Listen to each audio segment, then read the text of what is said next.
You better listen, my brother, 'cause if you do, you can hear there are voices still calling from across the years. And they're crying across the ocean, they're crying across the land, and they will until we all come to understand. None of us are free, none of us are free, none of us are free, and one of us is chained. None of us are free, none of us are free, none of us are free, none of us are free, and one of us is chained. None of us are free.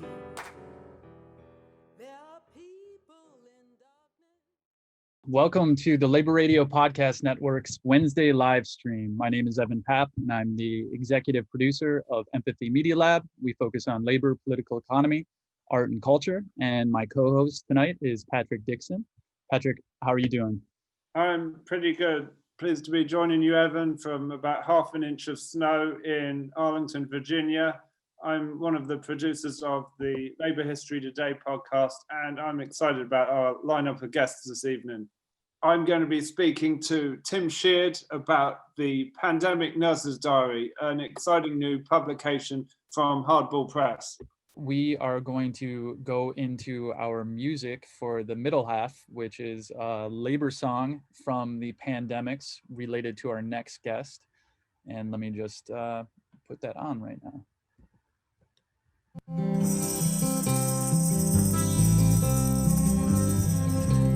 Close your eyes, time to sleep now. You have someone to call to. The pain is gone, it will keep now. For a patient and nurse to care for you. The ward is still, no one walking, no more tests to get through.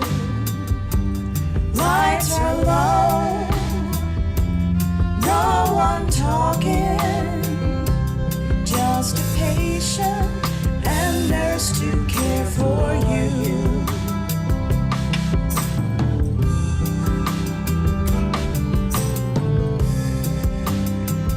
May no one die till tomorrow. No doctor paid, no alarms to leave the family with no sorrow. Just a patient and nurse to care for you.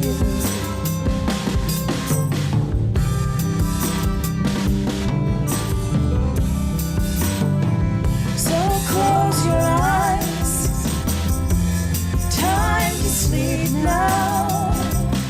You have someone to call to.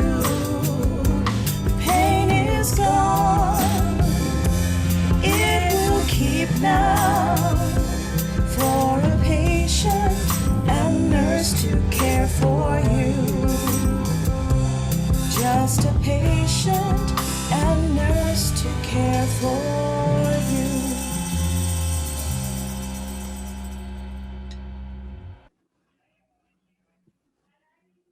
And that was Lullaby by the Pandemics. And we're lucky now to be joined by Tim Sheard, the writer of that song and the editor of the Pandemic Nurse's Diary, an exciting new publication from Hardball Press. Can you show us a copy of the Pandemic? There we go. Pleased to have you joining us, Tim. How are you doing this evening? I'm doing great. Thank you so much, Patrick. Now, I was lucky enough to read the Pandemic Nurse's Diary recently, and it includes a lot of, in some cases, quite harrowing stories from the early stages of the pandemic, where we just see really quite haphazard conditions in many cases. And I know you were a nurse for 40 years. did these stories surprise you when people started reaching out to you? And can you tell us a bit about how this publication came to be? Yeah, these stories were quite shocking. I've been worked in intensive cares for 40 years. I'd never been in war, and the nurses and other healthcare workers were facing battlefield conditions in the spring in New York City. There were literally bodies piling up in temporary morgues outside the hospital in tents. So it was quite shocking for me, but it was even more shocking to the workers because they had to go in every day back into this battlefield, and it was quite traumatic for them. And how did you go about, can you tell us a bit about the process? How did you go about assembling this diverse collection of stories from nursing professionals? Sure. Well, I've been in contact with a number of friends in various hospitals around New York City, and one nurse in particular, Nurse T, who is fond of my writing, sent me some text messages about how difficult it was, what she was facing, all the codes, 3 patients dying on one shift. She'd never seen that before. And she wrote to me and she wrote, "OMG, Tim, when this is all over, you've got to write a book about it." And I said, "No, Nurse T, you've got to write the book." So I used my experience as a mentor to writers, because I've been a mentor through the National Writers Union for decades. And I helped her develop her voice, flesh out her diary entries, and then format them into a real readable book. You okay there? And I've read many of these stories. I'm sure a lot of people have seen nurses and doctors interviewed on CNN and in the newspapers and everywhere else. But can you give people a bit of a taste of how is it different when workers are not subject to the editors at AOL, Time Warner, or whoever else? What makes it really different? Of course, during the pandemic, there were a number of interviews in the mainstream press. You read them in the New York Times and the Guardian, and they were, for the most part, heartfelt. They certainly were honest, but the staff really were not able to express some of the depths of the anxiety, the dangers that they faced, the horrific conditions, and also some of the failings of our healthcare system, because healthcare, is not financed the way it should be. In other words, when it comes to spending the money from the taxes that are collected, healthcare often comes last, especially communities of color and poor communities. And so they really were not prepared for this avalanche of patients. They didn't have the resources, they didn't have the supplies, and this was not reported really fully in the mainstream press. And so I felt strongly that through Nurse T, we could get this message out to the public. And many of these professionals describe their patients, describe their daily routines. I mean, in some cases, they describe the trash bags that they have to punch holes in to put over themselves to protect themselves. They don't describe themselves as superheroes, and this is a rhetoric that's taken on. I drive past GW Hospital sometimes, George Washington University Hospital, and must be a 40-foot sign on the wall that says something along the lines of superheroes work here, and there's a picture of a nurse. It may be a nurse, it may be a doctor wearing a cape. Has this rhetoric served nurses well, being described in this way? I don't think it's fair. I mean, it's true that they're heroic, but really what the staff are doing, and they'll tell you, they're just doing their job. They're doing the job they've been doing their whole life. And what's terrible about it and difficult about it is they're not given the resources that they need to really do their job well. So yes, they're courageous, but when you talk to a nurse, talk to a doctor, they're just doing their job. They don't feel like they're superheroes. Let's put it that way. I know, Evan, you've got a question, and we've also got a clip that you've helped prepare for us. If you don't mind doing that up, please. Good to see you again. And Tim and I collaborated a little bit on some of the essays to create some audio essays. And so I'm just going to pull a short clip from one of the essays that is focusing, it's called the ICU. And a friend of mine got me in touch with a nurse from Riverside in California who was able to read the essay. And so she also was profoundly affected by these essays. And this is her voice, Kim Hoyer from Riverside. So this is a very short clip.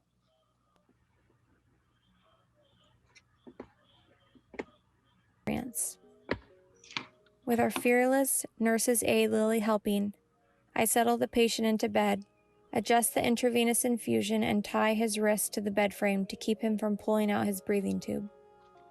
Finally, I look for the first time into the man's face. It is a handsome face. It is a face that once laughed and smiled and winked at his children. I know he will laugh no more. The cold ones always code. They always die.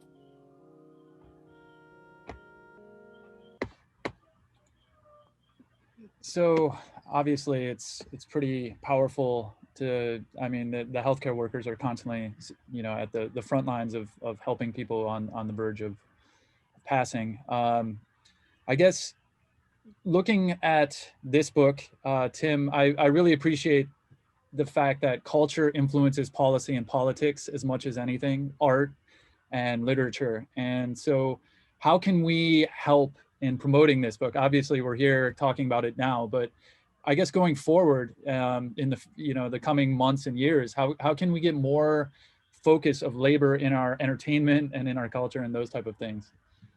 Well, it would be wonderful if more of the major labor unions, local and national, promoted the labor arts, because the labor arts give voice to labor's message and labor's needs, and not only our message, but also our integrity, our value, our worth, and that comes through labor arts, whether it's poetry, song, music, painting. And if the unions would promote them, for example, they all have monthly newsletters. And if their editors were allowed to write about labor arts and what's coming out and give it to their members, then their members could participate and enjoy this art, and it would help spread the word. And it's a great challenge just getting my book reviewed in the nursing unions. It's a huge challenge. And I don't know quite why it's difficult, but many of them resist writing about and reviewing or supporting labor arts. So as much as we can promote that from the AFL down to the locals, I think that would be helpful. Yeah, we have to create our own entertainment, our own production, our own publishing houses. So it's some great work you're doing with Hardball Press. Thank you. We also have Kayla Blado from the from the Non-Profit Employees Union on the line. Kayla, what do you think about what you've been hearing? The audio you played and Tim's book, it's just so powerful. It makes me so sad, and then it makes me so mad. Like, none of this needed to happen. I mean, my organization EPI, where I work, we talked about, you know, Trump could have used the Defense Authorization Act or Defense Production Authorization Act to help, you know, manufacture better PPE for healthcare workers. It's just, you know, I agree with Tim saying, you know, calling them superheroes, I think almost kind of skirts the issue that they're humans. I mean, would you want to be working in this environment? Would you want your family to or friends to be working in this environment? I mean, it's just, it's horrific that we expect so much from workers.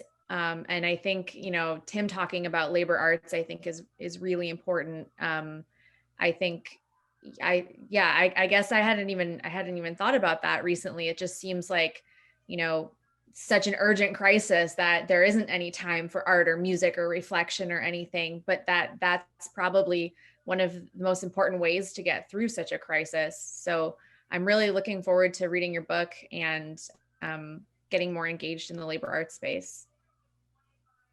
Tim? Thank you, Kayla. And you know, the songs I've written, I wrote these songs for my beloved coworkers. And through the spring, I said to them on the phone and over and again, I've never been more proud to be a nurse, and I've never loved my coworkers so much.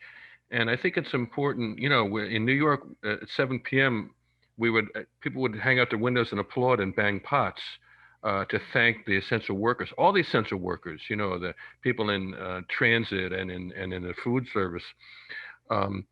And the more that you can do through your union and through all of us through our unions to affirm the value of these workers, then the more they're going to be able to negotiate for their power, because they have to, convince the public that they're worth their contract. I also I did get this book, The Man Who Fell from the Sky, and it's a Bill Fletcher Jr. We had him on the live stream around election week, and you're also doing fiction. So could you talk a little bit about the fiction that you've written with the Lenny Moss series? Yeah, thank you. So also a writer yourself, not just a publisher and nurse. So thank you. So I have 9 mystery novels in a series, a crime series, and it's set in a fictional hospital, of course, since that's where I work.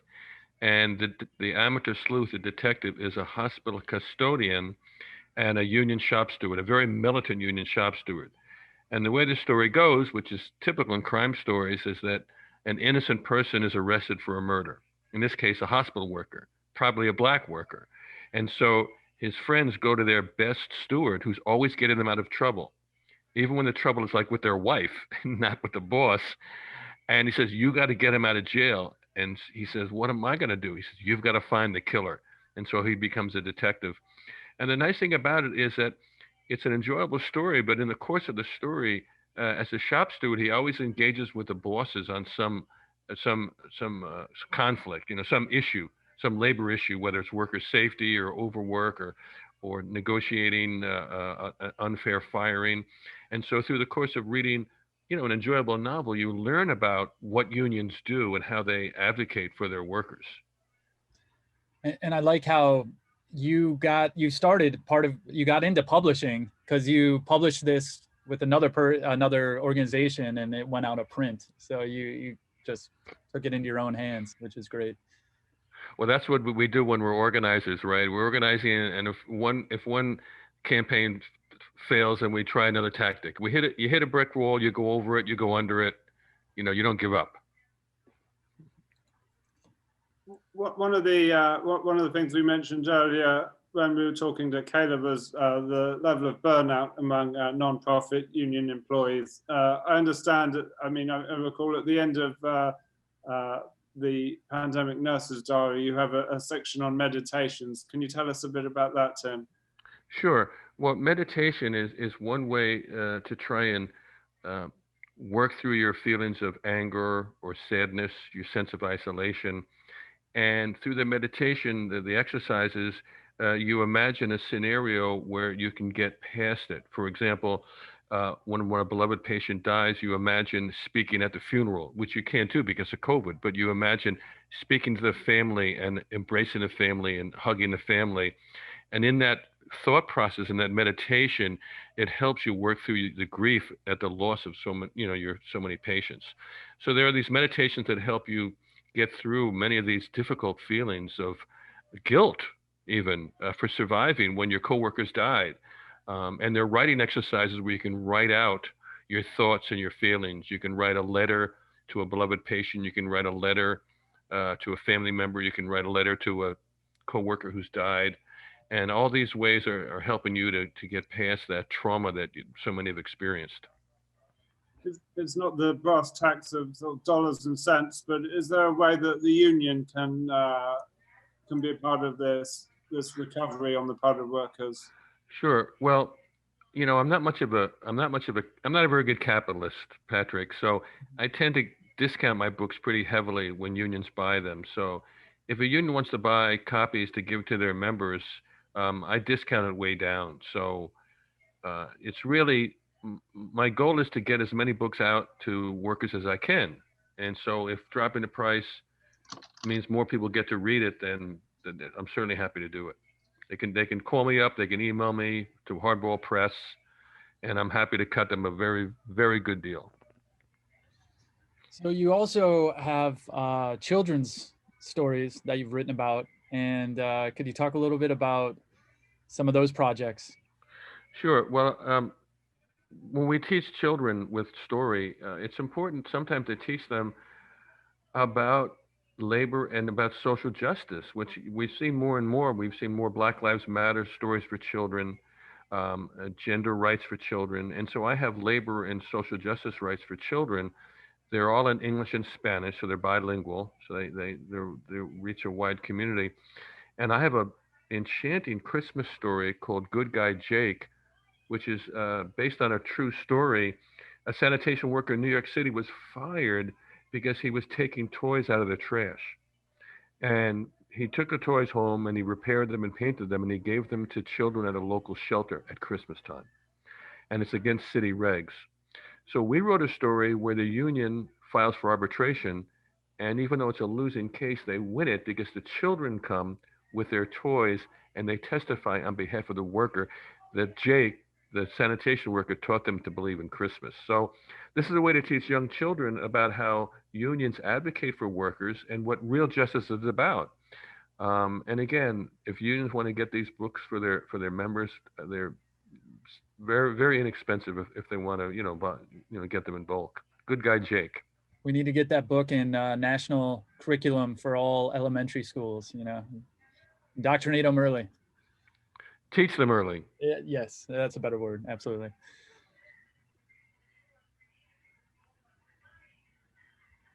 I'm sorry. Kayla, many of your members might not have necessarily experienced quite the same sort of frontline strains as the nurses that Tim refers to, but is there some, I don't know, do you feel that, is there some sort of meditative process for many white collar workers who are working from home to sort of transitioning to whatever happens next? Yeah, I think that would be really helpful. We're all facing really stressful environments right now. I think, any type of meditation and then, kind of like working that into the self-care narrative, but doing it for a reason to kind of create strength and stability so that you can continue doing your job and continue with supporting other workers and your own union, I think is really important. I also think that, when Tim is talking about these workers and these like horrific environments, I think nonprofit workers feel, really fortunate that we don't have, that we're not being worn down day in and day out by these horrible work environments of being in a hospital during COVID. But I think, we're always looking for opportunities to show solidarity and support for essential workers. And, and we might have different capacity or different talents that we could share that might be beneficial. So if anyone listening wants to reach out, we're definitely open to working together on any sort of essential worker initiatives that could help strengthen unions right now. Chris Garlock is weighing in and just wanted to kind of wonder, Tim, about why art is important to this movement. That's a lovely question. Lovely question. There's a very smart professor in Chicago, Northeastern University in Chicago, Tim Libretti, who teaches literature. And he says that the story, the novel, the short story, the poem even, the story is an imaginary way to solve a real social problem. That we solve our problems, whether it's finding love, finding a job, finding justice. We work out these problems through fiction, and they teach us how to deal with social problems. And art is essential from the earliest pre-literate days when people told stories, when the storyteller was cherished for the ability to educate and enrapture an audience. Stories are so important for informing and educating and inspiring about social justice issues and how we can address them, how we can solve them, how we can conquer them. So the arts are really so important, and they deserve much more, obviously, support from all the institutions. How do you write fiction when real life is so crazy right now? It's true. It's hard to write fiction. So it's curious. At my age, 72, I've made the transition apparently from writing novels to writing melody and song lyrics. And it is a different kind of writing, but it's just another way of telling a story and touching people's heart. Because a good story, you want a good story to move someone. You want it to make them laugh or cry. You want them to feel something, and songs do the similar thing. So it's all of a piece. And where does it come from? Nobody knows. Nobody knows. But this creative spirit, it just bubbles up out of some mysterious place in our soul. And many people during this COVID, when they're shut in, have discovered creative abilities they didn't know they had. It's been one of the, few positive things that's come out of it. Have you got any hints, Kayla? Is there anything that you've discovered that has? Oh, sorry. Go ahead, Kayla. Oh, sorry. Yeah. I think it resonates that it's kind of something in you that drives you to pursue arts. And I think it's a similar kind of drive that causes our members to pursue types of social justice initiatives. And I think probably what drives a lot of us to be in labor as well. It's some type of connection to other people and expression of our own power, and that we don't normally get an opportunity to do in kind of day-to-day life. And you've been taking music lessons as well, Tim. Yes, music. Yeah, I've been taking guitar lessons from a fellow in New Orleans. And he's such a gifted teacher that he's just opened up the whole world of melody and syncopation and rhyme, which I didn't know was there. But he unlocked this box, and it's just been bubbling up. I started a new song today about what is a good life? What is a good life all about? Is it all about me, or is it about us? Is it about giving, or is it about taking? And the songs, they just write themselves if I just let them flow. It's just extraordinary. And the process was really interesting on how you put this album together, the pandemics during COVID. Could you talk a little bit about that process? Sure. Well, with the COVID restrictions and the social distancing, to form a band, we could never actually play together as a group. It was just too dangerous. So I would bring in a singer, play the acoustic guitar, and lay down one vocal track, and then bring in another singer, or I might have two vocalists, and one would sit by the open window, masked, and then when the singer would unmask, sing the song, and then mask back on. And then I'd take my laptop and my microphone, and I'd take it to the bass player 6 blocks away, and he'd lay down the bass track. And then I'd take all the tracks to the drummer, and he'd go to his studio, and he'd lay down the drum tracks. And some musicians, they had to email it through the cloud, where I'd send them the song, and they'd lay down violin tracks or slide guitar tracks, and they'd send me those tracks, and then I'd integrate them all through GarageBand. And so we have a virtual band that's never actually played together, and we won't be able to play together until we're vaccinated, but we still managed to put together a heck of a good album. So we have about 1 minute left until we get to our 2 minutes in labor history. So I guess, could you talk how people can find your books, and how people can support labor writers and labor music? Sure. If they go to hardballpress.com, throw in the hardball, right on the home page, they'll see a link to the Pandemic Nurse's Diary. They'll see a link to the music, and all the music is on my page. It's all free to listen to.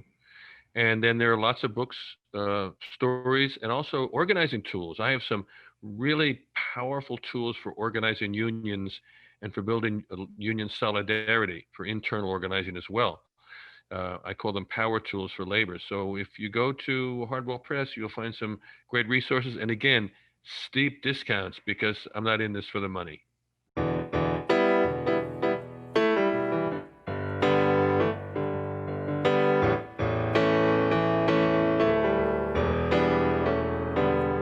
You better listen, my brother, 'cause if you do, you can hear there are voices still calling from across the years.